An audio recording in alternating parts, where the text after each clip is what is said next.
Hello दोस्तों, मैं हूं अजीत और आप मुझे देख पा रहे होंगे होम साइंस विथ अजीत के यूट्यूब चैनल पर।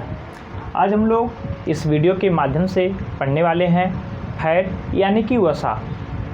तो चलिए देखते हैं एक एक करके।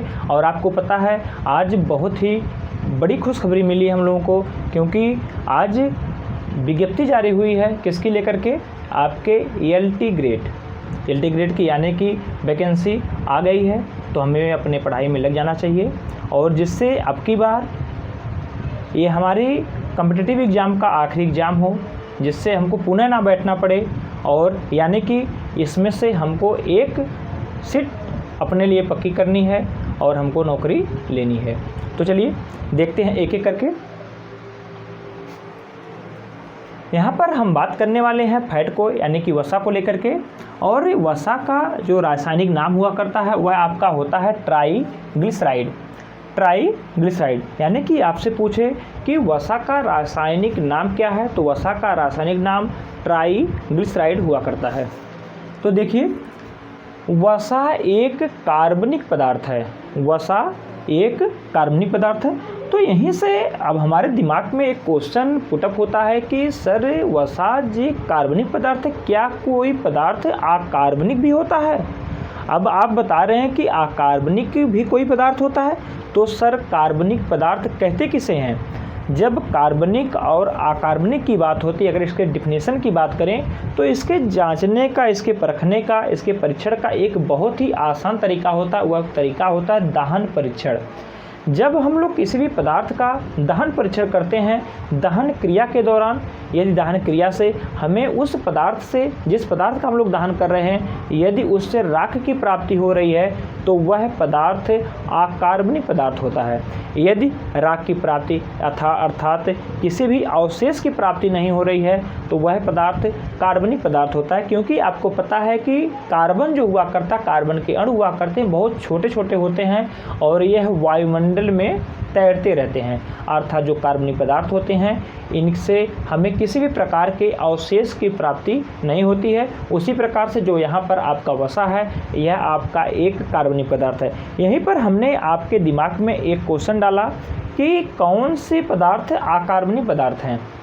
तो कार्बनिक अकार्बनिक की बात किया, तो यहाँ पर हमने कार्बनिक और अकार्बनिक तो बता दिया, लेकिन जब आपसे मैं पूछता हूँ कि कौन सा ऐसा तत्व है जो अकार्बनिक है, तो जब अकार्बनिक की बात आती है तो वह आपका आता है मिनरल। आप पढ़ चुके हैं, मिनरल आपके 24 होते हैं जो कि आपके शरीर के लिए आवश्यक होते हैं, जिसमें से आप लोग देखते हैं कि जिनकी मेजर मात्रा में देखें तो 7 ऐसे हैं जिनकी मात्रा अधिक होती है, और बाकी 17 जो आपके कम मात्रा में होते हैं। उसमें आपका कैल्शियम तो देखते हैं इसकी भरमार होती है, लगभग क्या आधा केले होता है, और आधे में सब होते हैं। उसमें से फास्फोरस भी 25%, तो यानी कि 75% में आपका फास्फोरस और कैल्शियम होता है, और 25% में बाकी के बाकी सब होते हैं। अगर हम पूरे बॉडी की बात करें, तो पूरे बॉडी में आपके 4% आपका जो वेट है, आपका जो भार है, आपका जो वज़न है, उसमें वज़न का आपके 4% मिनरल हुआ करता है, जिसमें से 2% आपका कैल्शियम और 1% आपका फास्फोरस, बाकी बचा 1%। इसी 1% में बाकी के 22 आपके जो मिनरल हैं, ये सारे के सारे खनिज तत्व जो 22 हैं 1% में आते हैं। और ये जो हमने इसकी चर्चा क्यों हुई, क्योंकि आपको पता है कि मिनरल जो होते हैं ये अकार्बनिक होते हैं, या आपके परीक्षा का भाग बना है, इसीलिए मैंने इतनी चर्चा आपसे किया।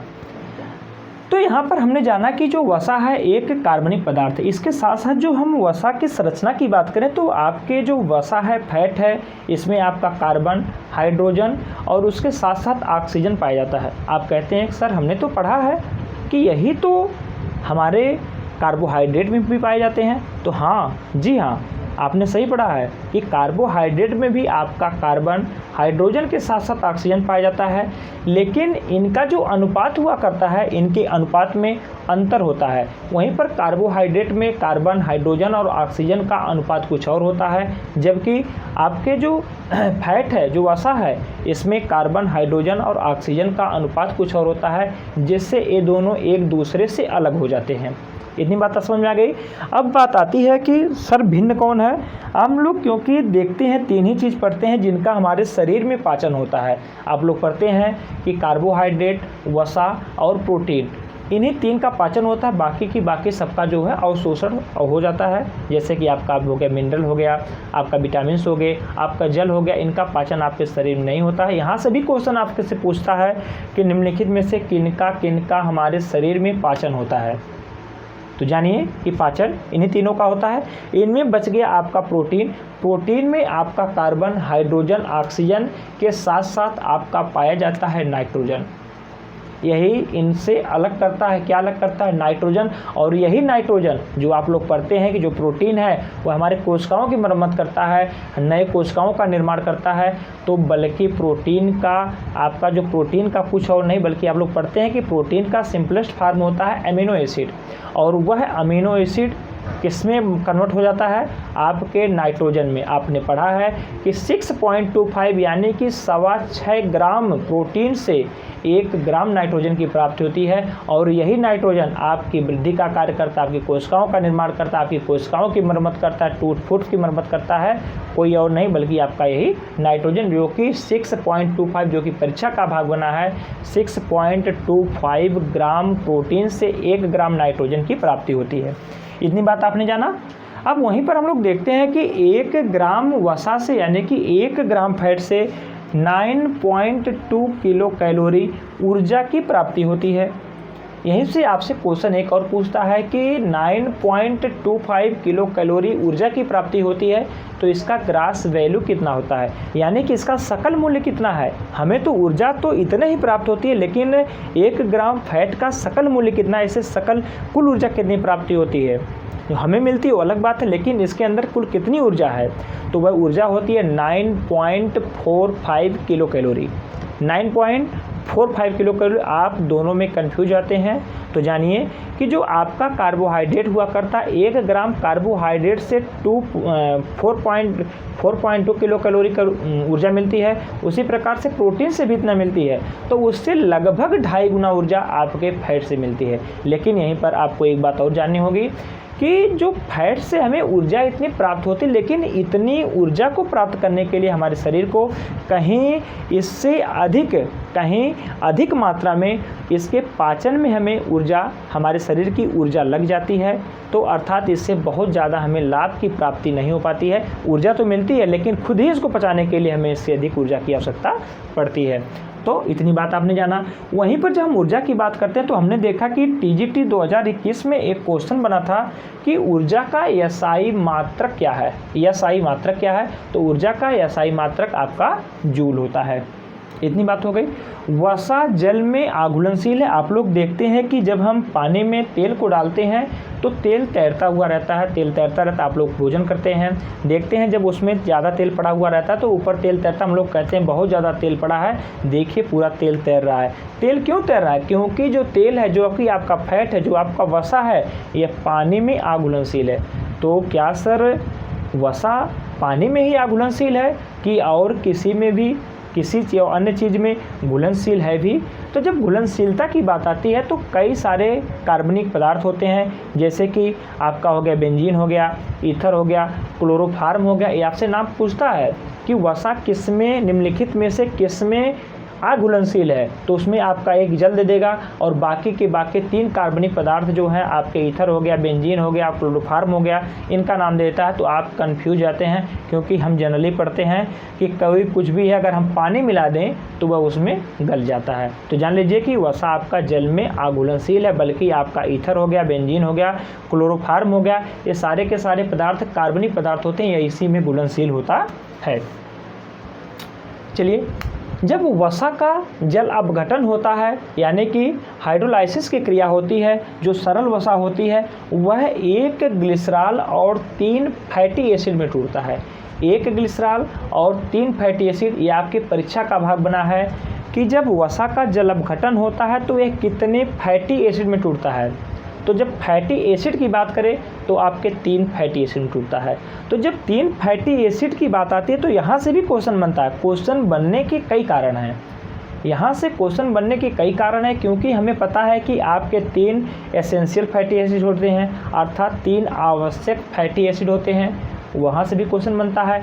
और यहाँ पे हमें पता है कि जब वसा का पाचन होता है, वसा का जल अपघटन होता है, तो यह भी 3 फैटी एसिड में टूटता है और इनके नाम में भिन्नता पाई जाती है। आप वसा पढ़ेंगे तो वहाँ पे आप लोग मुफा पढ़ेंगे, उसमें देखेंगे जो है कि आपके ओमेगा 3 ओमेगा 6 की बात करेंगे, ओमेगा 3 में भी 3 आप जो है फैटी एसिड को देखेंगे। तो बहुत कन्फ्यूजन तक आप कई ऐसी जगह है जो यहाँ से क्वेश्चन बनता है और 3 फैटी एसिड हैं, तो इसी को लेकर आप कन्फ्यूज बार बार रहते हैं। तो ध्यान दीजिए, कन्फ्यूजन आपका दूर हो। जब आपका फैट यानी कि वसा का जल अपघटन होता है तो ये 3 फैटी एसिड में टूटता है। वे आपके 3 फैटी एसिड होते कौन से हैं? आपका होता है पामटिक एसिड, एस्टेरिक एसिड और आपका ओलिक एसिड। पामटिक, एस्टेरिक और ओलिक, पामटिक, एस्टेरिक, ओलिक। लेकिन वहीं पर जब हम बात करते हैं आपके एसेंशियल फैटी एसिड की बात करते हैं, तो एसेंशियल फैटी एसिड में हम लोग देखते हैं कि आपका लिनोलिक, लिनोलेनिक, आर्किडोनिक आता है। वहीं पर जब हम ओमेगा 3 की बात करते हैं, जहाँ जहाँ देखिए आपको कन्फ्यूजन होता है, मैं तीनों की तीनों चीज़ें आपको एक जगह प्रोवाइड करना चाहता हूँ। जैसा कि हमने बताया कि 3 एसेंशियल फैटी एसिड को बताया कि लिनोलिक, लिनोलेनिक और आर्किडोनिक, और यहाँ पर हमने बताया कि जब वसा का जल अपघटन होता है तो आपका यह 3 फैटी एसिड में टूटता है, आपका पामटिक, एस्टेरिक और ओलिक। लेकिन वहीं पर जब हम ओमेगा 3 की बात करते हैं तो उसमें भी ओमेगा 3 के अंतर्गत भी आपके 3 आपके फैटी एसिड आते हैं, जो कि आपसे बार बार परीक्षा का भाग बनता है। वे कौन कौन से हैं? आपका एक होता है लिनोलेनिक होता है, एक आपका होता है मैं नाम नहीं ले पा रहा हूँ, सेकपोन्टेनिक होता है, एक आपका होता है डोकोसर्पेंटोनिक होता है। ये 3 आपके थोड़ा सा उच्चारण करने में समस्या हो रही है, तो आप लोग उसको रेड कर लीजिएगा। तो यही आपके 3 जगह से आप लोग बार बार कंफ्यूज रहते हैं, तो इस कन्फ्यूजन को दूर करिए। बल्कि जब आपका वसा का जल अपघटन होगा तो पामटिक, एस्टेरिक और ओलिक एसिड में होगा। चलिए, इतनी बात हो गई। यहीं पर जब हम वसा की सरलतम इकाई की बात करते हैं, तो वसा की जो सरलतम इकाई होती है तो वह एक बंध के द्वारा आपस में वसा के जो कण होते हैं आपस में जुड़े हुए होते हैं। और यह आपसे बार बार पूछा जाता है कि वसा में कौन सा बॉन्ड पाया जाता है जिससे वसा के कण आपस में जुड़े हुए होते हैं। तो जान लीजिए कि वसा के कणों को जो बांधने वाला जो बंध होता है, जो बॉन्ड होता है, यानी कि वसा में कौन सा बॉन्ड पाया जाता है, वह आपका होता है एस्टर बॉन्ड। अब जब हम एस्टर बॉन्ड की बात करते हैं तो आपको पता है कि जो वसा की बात करते हैं तो हमें पता है कि फैटी एसिड की बात आती है। अब जो फैटी एसिड होता है, प्रत्येक फैटी एसिड अपने साथ 2 समूह को लिए होता है।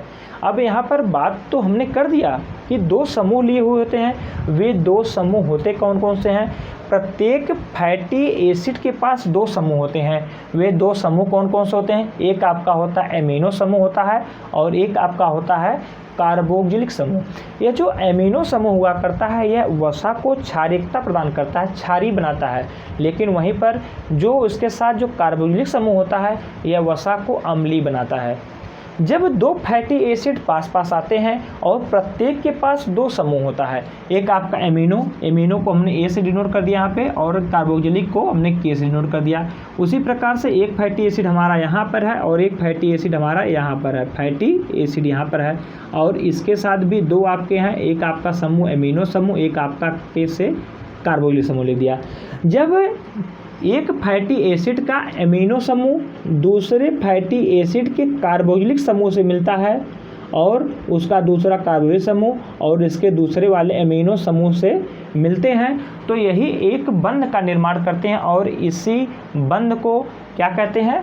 एस्टर बॉन्ड के नाम से या एस्टर बंध के नाम से जाना जाता है। आपसे पूछता है, जब से पूछ ले कि उसके साथ प्रत्येक फैटी एसिड कितने समूह को अपने साथ लिए हुए चलता है, तो 2 समूह होते हैं, एक होता है आपका एमिनो समूह, एक होता है कार्बोक्जिलिक समूह। और आपको पता है कि जो भी कोई भी होता है वे अपने विपरीत से सटता है, वे अपने विपरीत के करीब होता है, अपने विपरीत की जानने की इच्छा होती है, अपने विपरीत से मिलने की इच्छा होती है। आप कहीं पर देख लीजिए प्लस माइनस हो गया, मेल फीमेल हो गया, आप जहाँ से भी रिलेट करेंगे आप कर ले जाएंगे और उसको यहाँ से जोड़ करके आप इसे याद रख सकते हैं और आपको यह भूलेगा नहीं।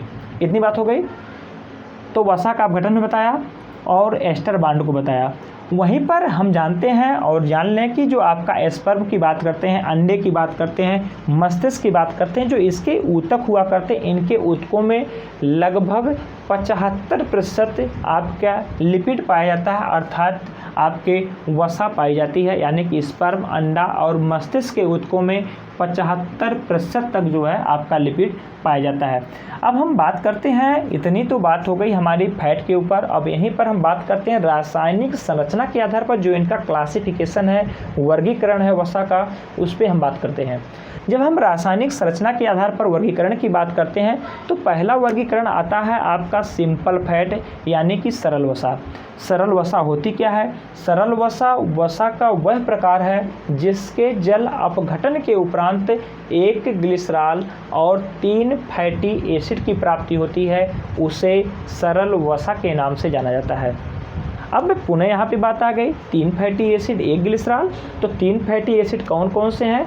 आपने पढ़ा पामिटिक एसिड, एस्टियरिक एसिड और ओलिक एसिड, यानी कि जिस वसा के जल अपघटन से 1 ग्लिसरॉल और 3 फैटी एसिड यानी कि palmitic acid, stearic acid, oleic acid की प्राप्ति होती है, उसे सरल वसा के नाम से जाना जाता है। वहीं पर जो दूसरी बात आती है संयुक्त वसा। अब इसका नाम ही संयुक्त पड़ गया, यानी कि सरल वसा के साथ साथ इसके साथ में कोई और भी तत्व मौजूद होता है, इसीलिए इसे संयुक्त वसा के नाम से जाना जाता है। हम लोग कहते हैं कि हम लोग की संयुक्त फैमिली है, हम लोग 2 लोग संयुक्त रूप से रहते हैं, हम फला फला संयुक्त रूप से, यानी कि 2 लोगों का एक साथ में रहना ही संयुक्त कहलाता है, और इसका नाम भी है संयुक्त वसा। यानी कि जो सरल वसा है वह भी होगी और इसके साथ साथ एक तत्व और भी मौजूद होगा। अर्थात इसकी जब परिभाषा की बात करते हैं तो वसा का वह प्रकार जिसके जल अपघटन से 1 ग्लिसरॉल और 3 फैटी एसिड यानी कि पामिटिक, एस्टियरिक और ओलिक एसिड के साथ साथ एक आपका और तत्व पाया जाता है जो कि अकार्बनिक होता है, अकार्बनिक तत्व पाया जाता है। और वह कौन सा है? यानी कि अकार्बनिक कहें या कहें हम आवासीय तत्व पाया जाता है, आवासीय तत्व पाया जाता है, उससे संयुक्त वसा के नाम से जानते हैं। यानी कि वसा का वह प्रकार जिसके जल अपघटन के उपरांत 1 ग्लिसरॉल, 3 फैटी एसिड के अतिरिक्त एक अतिरिक्त आवासीय पदार्थ पाया जाता है, उसे ही हम जो है उसे हम क्या कहते हैं? संयुक्त वसा के नाम से जानते हैं। अब हम संयुक्त वसा के एग्जाम्पल की बात करें, प्रकार की बात करें, जो कि आपके परीक्षा का भाग बनता है, तो हमें इसे जानना होगा। तो देखिए हम इसको देखते हैं कि फास्फोलिपिड आपका पूछता है कि फास्फोलिपिड में क्या पाया जाता है, किसमें फास्फोलिपिड की मात्रा अधिक होती है, यानी कि किस खाद्य पदार्थ में फास्फोलिपिड पर्याप्त मात्रा में पाया जाता है। हम अगर फास्फोलिपिड की बात करें तो यह जो है एक फास्फेट, इसमें एक फास्फेट समूह जुड़ा हुआ होता है। अर्थात जब इसका जल अपघटन करेंगे तो हम लोग देखेंगे कि इसमें भी एक आपका ग्लिसरॉल के एक अणु है, उसके साथ साथ आपके 3 फैटी एसिड जैसे पामिटिक, एस्टेरिक और ओलिक, इसके साथ साथ हम लोग देखेंगे कि इसमें एक फास्फेट समूह जुड़ा होता है। अब आपके दिमाग में एक बात क्लिक करेगी, सर फास्फेट समूह क्या होता है? सर हमने फास्फेट तो पढ़ा था जिसको पी से रिप्रेजेंट करते हैं, इसका जो है परमाणु क्रमांक 16 होता है, हमें सर इतना तो रिलेट आ रहा है, लेकिन ये फास्फेट आप समूह बता रहे हैं। तो फास्फेट समूह का संबंध बस इतना से है कि फास्फेट जब समूह की बात होती है तो उसके साथ एक फास्फेट यानी कि एक फास्फोरस के साथ 4 ऑक्सीजन के अणु जुड़े होते हैं, और इसी संगठन को ही फास्फेट समूह के नाम से जाना जाता है। और इसमें जो आपका फास्फोलिपिड होता है, इसमें जो है एक फास्फोरस के साथ साथ 4 ऑक्सीजन के अणु जुड़े होते हैं, और जो आपका फास्फोलिपिड होता है इसकी जो पर्याप्त मात्रा पाई जाती है यानी कि अधिकतम मात्रा पाई जाती है वह आपके सोयाबीन में पाई जाती है। और आपको पता है कि गरीबों का मांस सोयाबीन को कहा जाता है। अगला देखिए सल्फोलिपिड, इसका नाम ही है सल्फोलिपिड, यानी कि सरल वसा। आपने देखा सरल वसा की जब मैं बात करता हूं तो उसके जल अपघटन से 1 ग्लिसरॉल और 3 फैटी एसिड, और उसके साथ साथ हम संयुक्त की बात करें तो इसके साथ एक और तत्व जुड़ा होगा जो कि आवासीय होगा। तो सरल वसा प्लस सल्फर, इसमें सल्फर जुड़ा होता है जो कि आप लोग गंधक के नाम से जानते हैं, इसको अंग्रेजी वर्णमाला के यस से रिप्रेजेंट करते हैं सल्फर को। तो आपके इसके साथ साथ क्या पाया जाता है, सल्फर। जो सल्फर आपका सल्फोलिपिड होता है, इसकी जो है मस्तिष्क में, यह जो आपका सल्फोलिपिड होता है यह आपके मस्तिष्क में पर्याप्त मात्रा में पाया जाता है, यानी कि हमारे मस्तिष्क में सल्फोलिपिड पाया जाता है, जो कि एक प्रकार की क्या है, वसा है। वहीं पर जो आपका अगला आता है ग्लाइकोलिपिड। ग्लाइकोलिपिड यानी कि यह आपके ग्लाइकोलिपिड की बात करें तो CHO यानी कि carbohydrate plus lipid. Carbohydrate CHO आप लोग देखते हैं जब CHO की बात करते हैं, कार्बोहाइड्रेट की बात करते हैं, तो इसके फार्मूला की बात करें तो CH2O। यहाँ से क्वेश्चन बनता है, आपसे क्वेश्चन पूछता है निम्नलिखित में से कौन सा खाद्य पदार्थ है जो कि पानी की संरचना का जो कि पानी का रासायनिक सूत्र है उसमें हाइड्रोजन और ऑक्सीजन का अनुपात समान रखता है।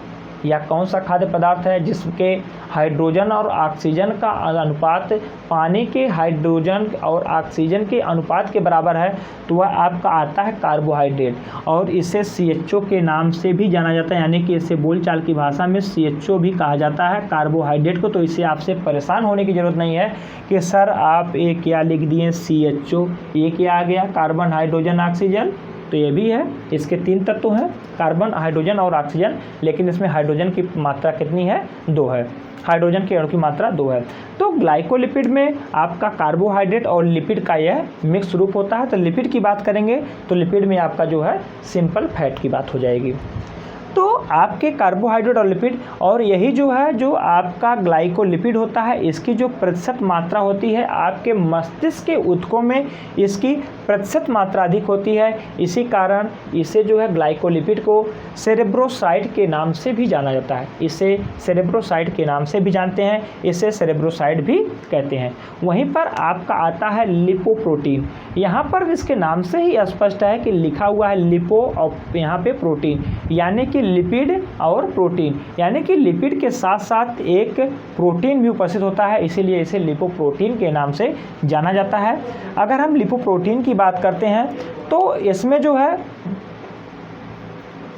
यह जो आपका लिपोप्रोटीन होता है यह आपकी नसों में कोलेस्ट्रॉल और वसा को, आपकी जो नसें हैं, आपकी जो धमनियां हैं, आपकी जो शिराएं हैं, इसमें जो आपका ब्लड दौड़ रहा है इसमें आपका है कोलेस्ट्रॉल के साथ साथ इसमें आपके हैं वसा, और इन कोलेस्ट्रॉल और वसा को आपके सेलों तक पहुंचाने का काम कौन करता है, आपका करता है लिपोप्रोटीन, यानी कि कोशिकाओं तक ले जाने का काम, ले जाने में सहायक होता है। कौन होता है, आपका लिपोप्रोटीन होता है। अब जब इतनी बात हो गई कि कोलेस्ट्रॉल और वसा को सेल तक ले जाने में सहायक होता है, तो यह आपका 3 प्रकार का होता है। लिपोप्रोटीन आपके 3 प्रकार का होता है। एक आपका होता है LDL, एक आपका होता है VLDL, एक आपका होता है HDL। जैसा कि यहाँ पे मैं लिख रखा हूँ, आप देख सकते हैं कि LDL इसका फुल फॉर्म होता है लो डेंसिटी लिपोप्रोटीन, आपका होता है VLDL यानी कि वेरी लो डेंसिटी लिपोप्रोटीन, और एक आपका होता है HDL यानी कि हाई डेंसिटी लिपोप्रोटीन। इतनी बात हो गई। यानी कि आपसे कोई पूछे कि लिपोप्रोटीन कितने प्रकार का होता है, तो लिपोप्रोटीन 3 प्रकार का होता है। वो आपके कौन कौन सा होता है, एक आपका LDL होता है, एक आपका VLDL होता है, एक आपका HDL होता है। तो यहाँ पर अभी आपने सुना कि जो आपका लिपोप्रोटीन होता है यह नसों से कोशिकाओं तक आपके कोलेस्ट्रॉल और वसा को ले जाने में सहायक होता है, और इसके 3 प्रकार हैं। तो तीनों जो प्रकार हैं ये कहीं ना कहीं इसमें सहायक होंगे क्योंकि उसी के प्रकार हैं। तो इनके वर्क को देख लेते हैं। हम जब बात करते हैं LDL की, तो यहाँ पर बैड कोलेस्ट्रॉल, ये सारे के सारे आपके लिपोप्रोटीन की बात होती है। तो जो सबसे बुरा होता है वह आपका LDL होता है, लो डेंसिटी लिपोप्रोटीन होता है। अब देखिए जो आपका सबसे पहले हम बात करेंगे VLDL, very low density protein, उसके बाद हम लो पे आएंगे, उसके बाद हाई पे आएंगे। तो जब हम VLDL की बात करते हैं तो जो VLDL होता है वेरी लो डेंसिटी लिपोप्रोटीन होता है, जब यह हमारे ब्लड तक पहुंचता है, ब्लड में पहुंचता है, यह LDL में कन्वर्ट हो जाता है। यही कारण है कि यह पहुंच करके उसकी मात्रा को बढ़ा तो दे रहा है, लेकिन अपने निर्दोष साबित हो जा रहा है। जैसे आप लोग देखते हैं कि जो पीछे से लगे हुए होते हैं, ला करके कट्टा, बंदूक, असलहा को थमा देते हैं और अपने पीछे हट जाते हैं, पुनः वो वहाँ से खड़े होकर मारते हैं, उनके ऊपर FIR, तो उनकी ज़िंदगी चौपट हो जाती है। लेकिन उनको देने का काम, उनको प्रोत्साहित करने का काम, उनको उस स्थान तक ले जाने का काम कोई और करता है।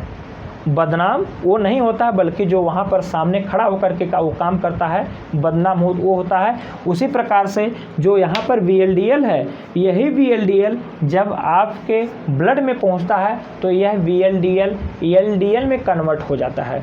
और यह LDL जो होता है, इसकी प्रवृत्ति होती है कि जो आपकी नसें हैं, जो आपकी धमनियाँ हैं, जो पतली पतली सिराएँ हैं, उन सिराओं के दीवालों से ये चिपक जाता है।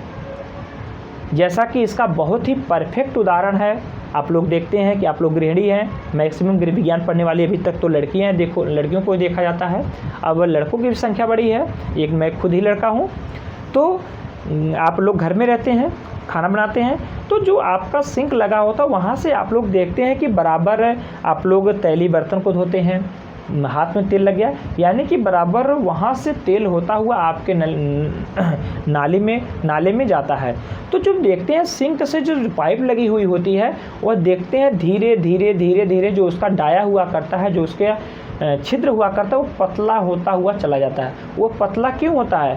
जो हमारा खाना है, जो हमारे खाने में तेल है, जो फैट है, जो वसा है, वह धीरे धीरे जब उस मार्ग से गुजरते हुए धीरे धीरे फैट चिपकता हुआ चला जाता है और वहाँ पर काई लग जाती है, फफूंद टाइप बन जाता है, एक चिकना चिकना पदार्थ सा हो जाता है। वह कुछ और नहीं बल्कि आपके, जान लीजिए कि वे आपके फैट के ही बाई प्रोडक्ट हैं। उसी प्रकार की आपकी जो नस है, आपकी जो वेन है, जो धमनी है, वो खुद ही पतली और उसकी दीवार से ही ये आपके LDL चिपकने लगता है, और चिपकता है तो जो है उसके मार्ग को सकरा कर देता है। और आपको पता है कि इन्हीं धमनियों और सिराओं के मध्य से आपके शरीर में आपके ब्लड का प्रवाह होता है, क्योंकि मानव में बंद रक्त प्रवाह पाया जाता है। क्योंकि आप लोग देखते हैं जब रक्त प्रवाह की बात होती है तो दो प्रकार का पाया जाता है, एक खुला रक्त परिसंचरण तंत्र पाया जाता है और एक बंद रक्त परिसंचरण तंत्र पाया जाता है। बंद रक्त परिसंचरण तंत्र की बात करते हैं तो नसों के माध्यम से होता है, तो यही नस है और उसी से रक्त प्रवाहित हो रहा है। और रक्त जो होता है आपको पता है कि ऑक्सीजन को ढोने का काम करता है, और जब तक ऑक्सीजन हमारी कोशिकाओं तक नहीं पहुंचेगा तब तक ईंधन का दहन नहीं होगा, और जब ईंधन का दहन नहीं होगा तो हमको ऊर्जा नहीं मिलेगी। इतनी बात हो गई। तो ये सारी समस्याएं उत्पन्न कर देता है जब उसके मार्ग को बाधित करता है, और इसी से आप लोग देखते हैं कि हार्ट अटैक की समस्या आती है, जिसे एथेरोस्क्लेरोसिस के नाम से जाना जाता है। तो वह कुछ नहीं बल्कि आपके नसों का ब्लॉकेज ही होता है। तो इतनी बातें हो गई। कहाँ पे मैं था? आपके लिपोप्रोटीन पे था। तो हमने बात बताया कि VLDL जब आपके नसों में, आपके रक्त में पहुंचता तो LDL में कन्वर्ट हो जाता है, और LDL ही आपके नसों में, नसों की दीवारों से जाके चिपक जाता है, जिससे उसका मार्ग सकरा हो जाता है। वहीं पर जो आपका HDL होता है, हाई डेंसिटी लिपोप्रोटीन होता है, यह जो है इसे गुड लिपोप्रोटीन के नाम से जाना जाता है, यानी इसे अच्छा माना जाता है। इसे LDL को सबसे बुरा, सबसे बैड, सबसे गंदा, जबकि HDL को सबसे अच्छा, सुपीरियर माना जाता है। क्यों माना जाता है? क्योंकि जो आपकी नसें हैं, जो आपकी धमनियां हैं, उसमें जो LDL के रूप में आपकी जो वसा का जमा होता है, उसकी सफाई का काम कौन करता है? HDL करता है। HDL आता है, देखता है बड़ी गंदगी है, जैसे कि आपके पास पड़ोस में देखते हैं कि सफाई कर्मी आते हैं, जब नाली जाम हो जाती है तो फावड़े को लेकर आते हैं बड़ा सा, और वहाँ पे फावड़ा लगा करके उसके जो सारे के सारे कचरे को खींच करके अलग कर देते हैं। उसी प्रकार से आपके नसों में HDL कार्य करता है। वही HDL उनको खींचते हुए जो आपके LDL है, जो आपका लिपोप्रोटीन है, जो आपका फैट है, उनको खींचते हुए लेके जाता है और इसको जो है अलग कर देता है। इसी से जब कोलेस्ट्रॉल की बात होती है, तो जो कोलेस्ट्रॉल को बढ़ाने वाले आप लोग देखते हैं कि जो कि आपके सैचुरेटेड फैट हुआ करते हैं, ये सारे के सारे आपके कोलेस्ट्रॉल को बहुत तेज़ी से बढ़ाते हैं। और जब कोलेस्ट्रॉल को तेज़ी से बढ़ाते हैं और उन्हीं के परिवहन में काम आता है, तो आपको पता है कि ये सारे के सारे बहुत ही नुकसान करते हैं हमारे लिए। जो सैचुरेटेड फैट है वह नुकसानदायक है कहीं न कहीं, और विशेष रूप से उनके लिए जो लोग शारीरिक परिश्रम कम करते हैं, पसीना कम निकालते हैं, उनके लिए बहुत ही नुकसानदायक। अर्थात जो लोग इस तरह से शारीरिक परिश्रम नहीं करते हैं, उन्हें जो है सैचुरेटेड फैट से बचना चाहिए। इतनी बात हो गई। तो हमने यहाँ पर VLDL, LDL और EHDL की चर्चा कर दिया। अब हम पुनः बात करेंगे आपके व्युत्पन्न प्रोटीन यानी कि व्युत्पन्न लिपिड अब हमने यहाँ पर 3 वसा की बात किया, एक आपकी सरल बात किया, एक आपकी संयुक्त बात किया।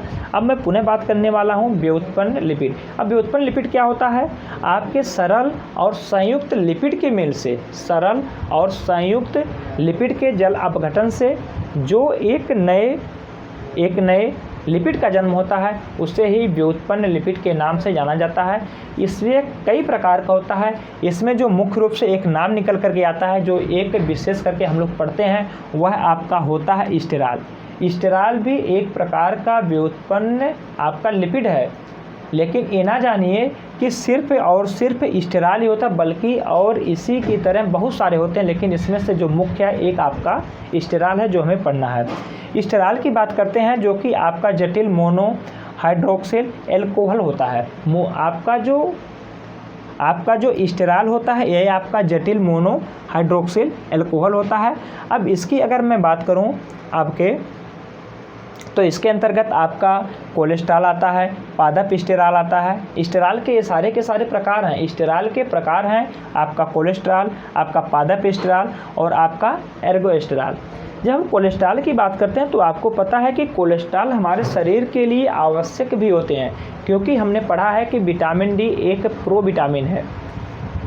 तो जो हमारे सूर्य की प्रकाश हमारे शरीर पर पड़ता है, तो हमें पता है कि विटामिन D3 का निर्माण होता है। लेकिन D3 का निर्माण होता कैसे है? जब ये आपके जो त्वचा के नीचे स्थित कोलेस्ट्रॉल है, इसी कोलेस्ट्रॉल से ही आपके जो लीवर है वो विटामिन D3 का निर्माण करता है। अर्थात हमारे लिए जो कोलेस्ट्रॉल आवश्यक भी है। लेकिन जब इनकी मात्रा बढ़ जाती है, कोलेस्ट्रॉल की मात्रा बढ़ जाती है, बल्कि कोलेस्ट्रॉल आपके कुछ और नहीं बल्कि सैचुरेटेड फैट मानिए, सैचुरेटेड फैट है जो आपके शरीर में जब इनकी मात्रा बढ़ती है तो नसों को ब्लॉक करते हैं, और जब नसें ब्लॉक होती है तो हमारा रक्त प्रवाह बाधित होता है, और जब रक्त प्रवाह बाधित होता है तो आप लोग देखते हैं कि हार्ट अटैक की समस्या होती है, हार्ट की बीमारी होती है, जिसे एथेरोस्क्लेरोसिस के नाम से जाना जाता है। तो ये हो गया कोलेस्ट्रॉल। अब यहाँ से आपसे एक क्वेश्चन पूछता है कि हमारे शरीर में कोलेस्ट्रॉल की लिमिट, परमिसिबल लिमिट कितना है, कितनी मात्रा से अधिक हमारे शरीर में कोलेस्ट्रॉल नहीं होना चाहिए।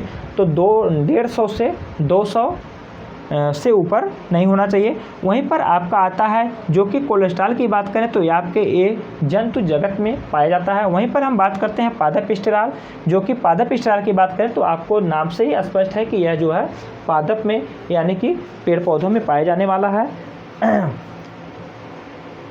पादप स्टेरॉल हो गया। और यहाँ पर जब हम कोलेस्ट्रॉल की बात करते हैं तो आपको पता है कि ये 150 से 200 मिलीग्राम प्रति 100 लीटर ऑफ ब्लड प्रति 100 ml, मैं कह रहा हूँ 100 प्रति 100 ml ऑफ ब्लड से अधिक नहीं होना चाहिए। क्या नहीं होना चाहिए? कोलेस्ट्रॉल 150 से 200 मिलीग्राम प्रति 100 ml ऑफ ब्लड से अधिक नहीं होना चाहिए। क्या नहीं होना चाहिए? कोलेस्ट्रॉल। और आप लोग न्यूट्रिशन साइंस में पढ़ते हैं, जब हमारे शरीर में कोलेस्ट्रॉल की मात्रा बढ़ती है तो आप लोग देखते हैं कि जो हमारी आँख है, आँख की पलक है, यहाँ पर जो है एक जो है डार्ट बनने लगता है, एक मांस जो बढ़ने लगती है, वह कोलेस्ट्रॉल का बहुत अच्छा सूचक होता है।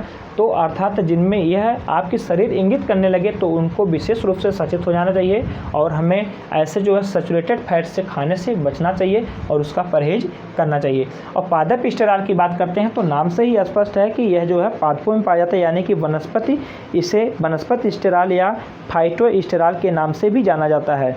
यह स्टेरॉल पौधों में पाए जाते हैं, इसमें सोयाबीन का तेल, नारियल का तेल आदि आता है। वहीं पर हमने बात किया कि आपके एर्गोस्टेरॉल, इसे ही एर्गोस्टेरॉल को माइक्रो स्टेरॉल के नाम से जाना जाता है। यह आपके वसा, खमीर, फफूंद, वसा, खमीर, फफूंद में सबसे अधिक मात्रा में पाया जाता है।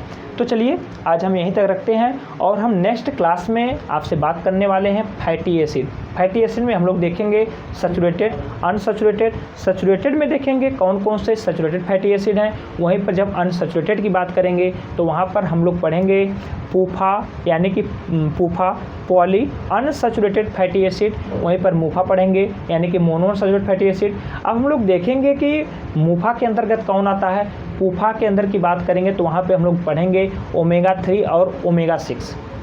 तो चलिए आज की क्लास को यहीं पर समाप्त करते हैं। पुनः मिलते हैं किसी नेक्स्ट वीडियो में। धन्यवाद।